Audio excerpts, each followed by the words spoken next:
In episode 38, iPiffle on some of the drawbacks of organized religion, part 4.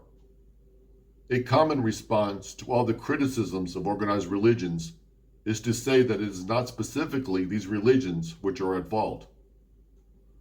Those who are guilty of atrocities in the name of their religion are simply misguided extremists in that they do not and should not represent mainstream religion.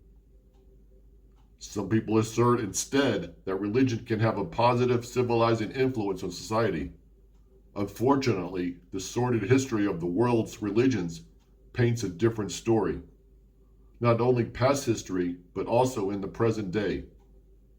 Organized religions have been and are likely to always remain a dividing force which will continue to cause conflicts around the world.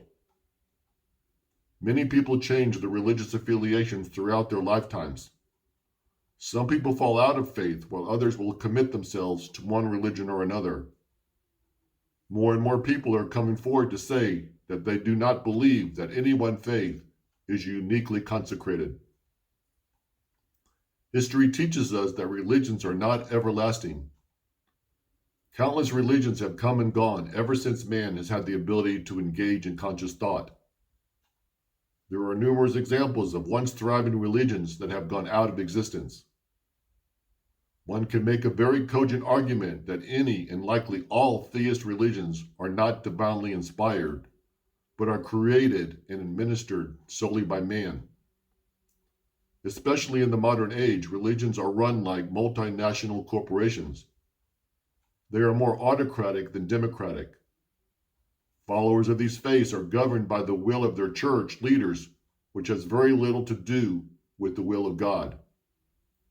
Mankind would be so much better off if he viewed organized religion with a healthy dose of skepticism. Most, if not all, religious leaders are charlatans to varying degrees. They are compelled to be hypocritical because if they want to retain power, they need to be political and base many of their decisions on protecting themselves and their institutions, rather than standing up for what is morally right and wrong and speaking out no matter what the consequences. Practically all people who associate themselves with the religion are also hypocrites to a certain degree. While they profess to be good Jews, Christians, and Muslims, often in their daily lives they commit sins against God and against each other. These people are not always righteous, and yet they look to their religion to give them a pass, to forgive and absolve them of their sins. All that really matters to them is their misguided belief that they will still be permitted to enter heaven if only they continue to believe in God and support their synagogues, churches, and mosques. All organized religions have a set of rules that their faithful must adhere to. Hindus, for example, would rather starve to death than eat the meat of a cow. But if cows are so sacred, then why are they permitted to wander the streets in such pitiful conditions? There is no good or justifiable answer given to this question.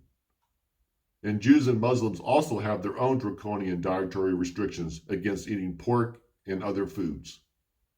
Thank you for listening. I hope you will join me in my next video.